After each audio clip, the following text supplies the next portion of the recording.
Hi అండి. అందరికీ నమస్కారం. Welcome to my channel. ఈ వీడియోలో ఏపీ ఉద్యోగులకు, పెన్షనర్లకు మధ్యంతర భృతి, ఐఆర్ అలాగే డీఏలు దశల వారీగా పెండింగ్ బిల్లులండి. వీటన్నిటి గురించి తాజా సమాచారం ఈ వీడియోలో తెలుసుకుందాం. వీడియోని ఎక్కడ గాని స్కిప్ చేయకుండా ఎండ్ వరకు చూడండి. అప్పుడు ఇన్ఫర్మేషన్ పూర్తిగా అర్థమవుతుంది.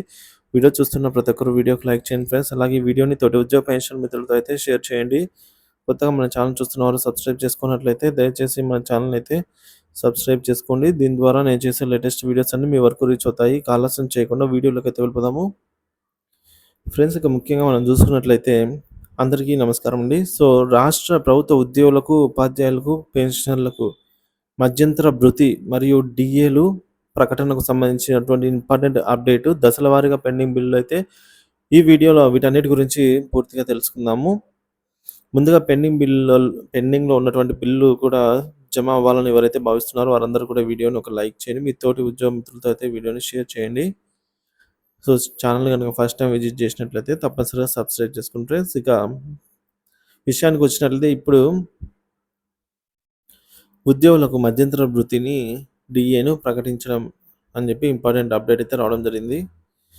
రాష్ట్ర ప్రభుత్వ ఉద్యోగులందరికీ కూడా దసరా కానుక మధ్యంతర భృతి ఐఆర్ అనేది, అలాగే డీఏను ప్రభుత్వం ప్రకటించాలని ఏపీ గ్రామ రెవెన్యూ అధికారుల సంఘం ప్రభుత్వానికి విజ్ఞప్తి చేసింది.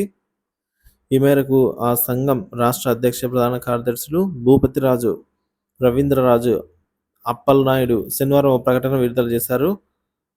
అదేవిధంగా దశల వారీగా పెండింగ్‌లో ఉన్నటువంటి అన్ని రకాల బిల్లులను కూడా, ఇతర సమస్యలను కూడా పరిష్కరించాలని ప్రభుత్వానికి విజ్ఞప్తి చేశారు. ఇక గ్రామవార్డు సచివాలయాల్లో రిజిస్ట్రేషన్ ప్రక్రియ నిలుపుదల చేస్తూ ప్రభుత్వం ఉత్తర్వులు ఇవ్వడం పట్ల వీఆర్ఓలు హర్షం వ్యక్తం చేసిందండి.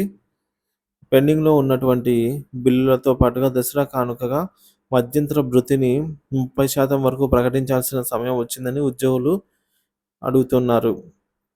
ఖచ్చితంగా పీఆర్సీ అనేది లేట్ అవుతుంది కాబట్టి ఈలోగా మధ్యంతర భృతిని ఇచ్చి మమ్మల్ని కన్సిడర్ చేయండి అని ప్రభుత్వ ఉద్యోగులు భావిస్తున్నారు. పెండింగ్‌లో ఉన్నటువంటి డీఏలను కూడా ప్రభుత్వం విడుదల చేయాల్సి ఉంది. సుమారుగా 25,000 కోట్ల వరకు బకాయిలు ఉన్నాయి ప్రభుత్వం ఉద్యోగులకు చెల్లించాల్సినవి. ఇవన్నీ కూడా దశల వారీగా షెడ్యూల్ రిలీజ్ చేసి దాని ప్రకారంగా చెల్లించాలని ప్రభుత్వ ఉద్యోగులైతే అడుగుతున్నారండి.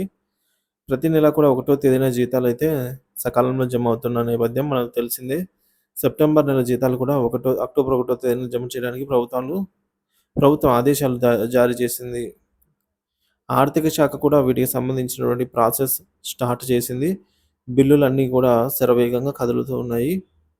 రాష్ట్ర ప్రభుత్వం 3,000 కోట్లు ఆర్‌బీఐ దగ్గర అక్టోబర్ 1వ తేదీన వేలం ద్వారా అయితే తీసుకోనుందండి, జమ కానున్నాయి. సో ఇదండి ఇవాల్టి వీడియో సంబంధించినటువంటి తాజా update. Thank you for watching this video.